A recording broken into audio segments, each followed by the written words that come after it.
बिस्मिल्लाहिर्रहमानिर्रहीम। अस्सलाम वालेकुम स्टूडेंट्स, क्या हाल है? उम्मीद आप सब ठीक होंगे, खैरियत से होंगे। अच्छा जी, हमने जो है आज हम स्टार्ट करेंगे ट्रिग्नोमेट्री। ट्रिग्नोमेट्री जो है वो मोस्टली जो है मैंने देखा है अपनी ऑब्जर्वेशन में कि लोगों को बड़ी मुश्किल लगती है, लेकिन अगर इसके जो बुनियादी असूल और कायदे हैं उनको समझा जाए तो फिर ये एक आसान और दिलचस्प मौजू है। तो इसको जो है वो सॉल्व करना बड़ा आसान हो जाता है और बड़ा दिलचस्प हो जाता है। अच्छा जी, इसमें हम जो है ट्रिग्नोमेट्री का ज़्यादा जो ताल्लुक है वो ज़ावियों के साथ है, उनकी पैमाइश के साथ है। ट्रिग्नोमेट्री की जो है वो निस्बतें या रेशोज हैं उनके साथ है। कुछ बुनियादी चीज़ें हैं जिनको याद रखना समझना ज़रूरी है, उसके बाद ट्रिग्नोमेट्री आपके लिए आसान हो जाती है। सबसे पहले तो आपको ये पता होना चाहिए कि ज़ाविया या एंगल क्या चीज़ है। ज़ाविया जिसको हम कहते हैं एंगल, ये क्या चीज है? तो ज़ाविया हम कहते हैं कि जब दो खत, ठीक है, जिनको शुआएं कहा जाता है, दो एरोज जो है वो आपस में मिलते हैं किसी खास डिस्टेंस पे। ये जो पॉइंट होता है जहां पे ये मिलते हैं, इस पॉइंट को हम कहते हैं रास या कॉर्नर, ठीक है। उसके बाद हमारे पास ये इनके दरमियान जो है वो ज़ाविया बनता है, ठीक है। तो ज़ाविया क्या होता है? ज़ाविया जो है वो दो शुआओं से बनने वाली एक शक्ल है जिसका एक सिरा जो है वो दोनों शुआओं का मुश्तरिक हो, उसको हम ज़ाविया कहते हैं। ये ज़ाविया या एंगल की डेफिनेशन है, ठीक है। अच्छा, अब इसके लिहाज से जो है वो दो शुआएं जब एक नुक्ते से मिल रही हों तो उनसे जो सिरा मुश्तरिक हो जिनका, उसको हम ज़ाविया कहते हैं। अब ज़ाविया की इकसाम क्या है? ज़ाविया की इकसाम, ठीक है, ज़ाविया की इकसाम आपने याद रखनी है। एक हमारे पास सबसे पहले जो मोस्टली हमारे पास चार जो है वो ज़ाविये इंपॉर्टेंट समझे जाते हैं, कौन कौन से? एक हमारे पास है हादा ज़ाविया, ठीक है। उसके बाद हमारे पास दूसरा है मनफरजा ज़ाविया, मैं इंग्लिश में भी साथ साथ आपको बताती हूँ इसका। उसके बाद हमारे पास है कायमा ज़ाविया, ठीक है। उसके बाद हमारे पास है ज़ाविया मुस्तकीम, ठीक हो गया। उसके बाद हमारे पास जो है वो ज़ाविया माकूस, और उसके बाद लास्ट हमारे पास है मुकम्मल गर्दिश या मुकम्मल चक्कर, ठीक है। हादा ज़ाविया, इसे हम कहते हैं जी एक्यूट एंगल। एक्यूट एंगल, ये एंगल कौन सा होता है? 0 से बड़ा और 90 डिग्री से छोटा, ठीक है।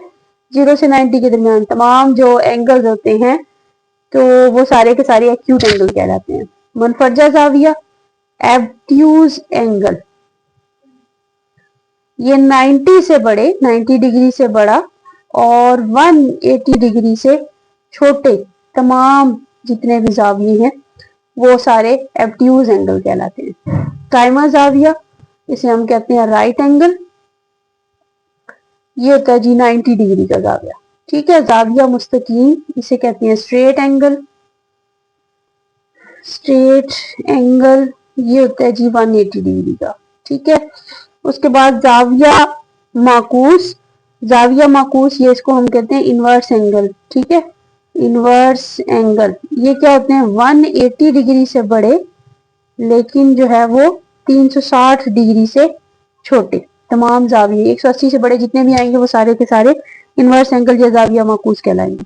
मुकम्मल गर्दिश या मुकम्मल चक्कर जो है हमारे पास वो 360 डिग्री, 0 से लेकर 360 डिग्री का जो मुकम्मल एक चक्कर है उसे हम जो है वो कंप्लीट सर्कल या एक मुकम्मल गर्दिश कहते हैं। अब एंगल्स की पैमाइश होती कैसे है, ठीक है। अब आपने ये समझना, सबसे पहले एंगल्स की पैमाइश जो है वो पॉजिटिव एंगल्स भी होते हैं और नेगेटिव एंगल्स भी होते हैं। अगर हम दो परपेंडिकुलर लाइंस ड्रॉ करें, ठीक है, तो एक जो मुकम्मल सर्कल होगा, एक मुकम्मल सर्कल जो है, ठीक है, सर्कल थोड़ा स्ट्रेट होगा, यहाँ से ये हमारे पास एक्स एक्सिस की लाइन है, ये वाई एक्सिस की लाइन है। इस साइड पे प्लस एक्सिस होता है, यहाँ पे माइनस एक्स एक्सिस होता है, यहाँ पे प्लस वाई एक्सिस होता है और यहाँ पे माइनस वाई एक्सिस, अगर हम इसको ग्राफ पे जाहिर करें। अच्छा, यहाँ पे जहाँ पे ये दोनों लाइन कट करती हैं, बराबर सर्कल को 4 हिस्सों में डिवाइड करती हैं, इसको हम ओरिजिन या उर्दू में से हम कहते हैं मब्दा, ठीक है। अब यहाँ से हम अगर एंटी क्लॉकवाइज अब एंटी क्लॉकवाइज बच्चे जो है वो कंफ्यूज होते हैं, पता नहीं इसका क्या मतलब है। एंटी का मतलब होता है उलट, यानी कि मुखालिफ, ठीक है। क्लॉकवाइज घड़ी की तरह, यानी घड़ी के मुखालिफ। अगर घड़ी की ऑपोजिट डायरेक्शन में, जैसे घड़ी की सुइयां आप वॉल क्लॉक जो है उसको देखें, उसकी नीडल्स जिस तरह से मूव कर रही होती हैं, अगर उसकी ऑपोजिट डायरेक्शन में मूव करें तो उसे हम एंटी क्लॉकवाइज कहेंगे। और अगर घड़ी की सुइयों के जैसे ही कोई चीज घूम रही है तो उसे हम जो है वो क्लॉकवाइज कहेंगे, ठीक है। तो अगर हम घड़ी की सुइयों की मुखालिफ सिमत में एंगल्स की पैमाइश कर रहे हैं, एंटी क्लॉकवाइज, एंटी क्लॉकवाइज अगर हम पैमाइश कर रहे हैं एंगल्स की, तो वो एंगल्स होते हैं पॉजिटिव या मस्बत एंगल्स होते हैं, ठीक है। और अगर हम जैसे घड़ी की सुइयां मूव करती हैं, ठीक है, अगर उसी की डायरेक्शन में हम जो है वो उसको इस डायरेक्शन में, ठीक है, जैसे घड़ी की सुइयां मूव कर रही है, सर्कुलेट कर रही है, इस डायरेक्शन में अगर एंगल्स की पैमाइश करेंगे तो ये होंगे नेगेटिव। घड़ी के जैसे होंगे तो नेगेटिव, घड़ी के उलट होंगे तो पॉजिटिव एंगल होंगे, ठीक है। तो ये क्लॉकवाइज और एंटी क्लॉकवाइज हो गया। ये क्लॉकवाइज होगा तो नेगेटिव होगा और एंटी क्लॉकवाइज होगा तो एंगल पॉजिटिव होगा। अच्छा, उसके बाद आपने याद रखना है कि एक सर्कल को 4 बराबर हिस्सों में तकसीम किया जाता है। जहां से सर्कल हम स्टार्ट करेंगे यहाँ से 0 डिग्री होगा। जहां पे ये स्ट्रेट लाइन दोनों एक दूसरे को जो है वो परपेंडिकुलर होंगी, यहाँ पे 90 डिग्री होगा। जहां ये बिल्कुल स्ट्रेट हो जाएगी लाइन दोबारा से, ये 180 डिग्री होगा। फिर नीचे आएंगे तो ये 270 होगा और फिर जब एक चक्कर मुकम्मल होगा तो ये 360 डिग्री होगी। यानी एक सर्कल जो है उसको हम 360 डिग्रीज में डिवाइड करते हैं। तो 360 हिस्सों में डिवाइड करते हैं, 360 हिस्सों में से जो एक हिस्सा होगा वो 1 डिग्री कहलाएगा, ठीक है। अच्छा, ये तो होगी एंगल्स की पैमाइश। पॉजिटिव और नेगेटिव एंगल्स का भी आपको मैंने बता दिया, ठीक है। एक मुकम्मल गर्दिश में जो है वो 90, अब 0, 90, 90 प्लस 90 180, 180 प्लस 90 270, 270 प्लस 90 हमारे पास जो है वो 360। यानी 360 में जो है वो 4 90 के जाविये होते हैं, 1 2 3 एंड 4, ठीक है। इसी तरह जो है वो ग्राफ पे जब हम इसको ड्रॉ करेंगे तो ये जो 4 हिस्से हमारे पास बनेंगे एक सर्कल के, इन्हें जो है वो ग्राफ के 4 हिस्सों को या 2 लाइनें जब कट करती हैं, जो पेज को 4 प्लेन को 4 हिस्सों में डिवाइड किया जाता है, तो हर हिस्सा जो है वो एक क्वाड्रेंट या एक रब्बा कहलाता है। ये फर्स्ट क्वाड्रेंट कहलाता है, ये सेकंड क्वाड्रेंट कहलाता है, ये थर्ड क्वाड्रेंट कहलाता है और ये फोर्थ क्वाड्रेंट कहलाता है, ठीक है। तो ये आगे जब आप नेक्स्ट चैप्टर में जाएंगे जहाँ पे पॉइंट्स की बात होगी तो वहां पे पॉजिटिव और नेगेटिव जो है वो कोऑर्डिनेट्स के लिहाज से हम क्वाड्रेंट भी देखेंगे कि कौन सा है। अच्छा, ये आपने जो है वो समझ लिया, जावियों की इकसाम देख ली, उसके बाद आपने पॉजिटिव और नेगेटिव एंगल्स का देख लिया। उसके बाद जो है वो मैंने ये भी बता दिया कि क्वाड्रेंट क्या होते हैं और कैसे फर्स्ट सेकंड थर्ड और फोर्थ क्वाड्रेंट जो है वो लिए जाते हैं, ठीक हो गया। अच्छा जी, इसके बाद हमारे पास है डिग्रीज जो है उनको डिवाइड करना, डिग्रीज के हिस्से हैं। सबसे पहले तो हमने ये देखना है कि जाविया जो है वो कौन से रब्बा में है और फिर उसके हमने को टर्मिनल जाविये जो है वो लिखने हैं। को टर्मिनल जाविये, को टर्मिनल जाविये, को टर्मिनल एंगल्स, ठीक है। को टर्मिनल एंगल्स क्या होते हैं? को टर्मिनल एंगल्स जो है वो एक जाविये के 360 का पॉजिटिव और 360 का नेगेटिव, यानी इंतहाई बाजू मस्बत भी और मनफी भी, वो दोनों हमने जो है वो कैलकुलेट करने हैं। तो ये देखना होता है कि जाविया जो है वो कौन से रब्बा में है। मिसाल के तौर पर अगर हम एक क्वेश्चन लेते हैं, हमारे पास एंगल है जी 65 डिग्री, हमने बताना है कि ये कौन से क्वाड्रेंट में होगा। तो सिंपल हमारे पास ये हम 2 लाइनें ड्रॉ करेंगे, ठीक है। अब हमें पता है यहाँ 0 है, ये 90 है, ये 180 है, ये 270 है और ये यहाँ पे 360 पूरा हो जाता है। तो 65 जो है वो 0 और 90 के दरमियान होगा। तो ये कौन सा क्वाड्रेंट है? फर्स्ट। ये कौन सा है? सेकंड। ये कौन सा है? थर्ड। और ये कौन सा है? फोर्थ।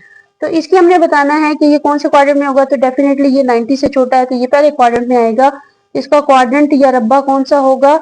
वो होगा फर्स्ट। फिर इसके हमने लिखने को टर्मिनल लिखने हैं। तो हमने क्या करना है कि जो ये गिवन एंगल है 65, इसका मस्बत बाजू और मनफी बाजू, ठीक है, मस्बत बाजू पॉजिटिव और मनफी बाजू नेगेटिव, इसमें प्लस करेंगे 360 और मनफी बाजू के लिए हम जो है वो इसमें माइनस करेंगे 360, ठीक है। 65 में अगर 360 प्लस करें तो ये बन जाता है 425 और 360 माइनस करें तो ये बन जाता है 225, ठीक है, -225। तो ये इसका मस्बत बाजू है और ये इसका मनफी बाजू है जिसको हम इसके को टर्मिनल जाविये कहते हैं, ठीक है। इसी तरह अगर और कोई है, एंगल 135 डिग्री है, तो 135 जो है वो 90 और 180 के दरमियान होगा। इसका रब्बा कौन सा आ जाएगा? सेकंड। फिर इसके मस्बत और मनफी हम बाजू यानी को टर्मिनल जाविया आपने लिखने हैं, तो क्या करना है? 135 में 360 प्लस करना है और 135 में 360 जो है वो आपने माइनस करना है। 360 प्लस करेंगे दोनों को तो हमारे पास आ जाएगा 495 और माइनस करेंगे तो हमारे पास आ जाएगा -225। ठीक है, तो अच्छा जी 225 हो जाएगा। तो आपने क्या करना है कि जो है ये इसके को टर्मिनल जाविये इस तरीके से 360 को प्लस और माइनस करके हर एंगल के निकाल लेने हैं। और अगर आपको ये याद नहीं रहता तो इस तरह से आप दो लाइनें ड्रॉ करें, first second third fourth quadrant जो है वो लेबल करें और आसानी से आप बता सकते हैं कि ये जो आपका गिवन एंगल है वो कौन से क्वाड्रेंट में होगा। ठीक है, तो यहाँ पे जो है ये हमारा एक टॉपिक कंप्लीट हो रहा है। नेक्स्ट जो है वो हम देखेंगे कि डिग्रीज को हमने कन्वर्ट करना है मिनट्स में, सेकंड्स में और रेडियन में। रेडियन क्या चीज़ है वो नेक्स्ट फिर आपको इंशाल्लाह मैं डिटेल से समझाऊंगी। अपना बहुत सा ख्याल रखिएगा बच्चों, चैनल को ज़रूर सब्सक्राइब करें, इसको शेयर करें, लाइक करें वीडियोस को और अपने लिए जो है वो अच्छी सी तैयारी करें एग्जाम्स की। और उम्मीद है कि आपको इससे बहुत ज़्यादा हेल्प मिलेगी। अपना बहुत सा ख्याल रखिएगा, दुआओं में याद रखिएगा। अल्लाह हाफिज़।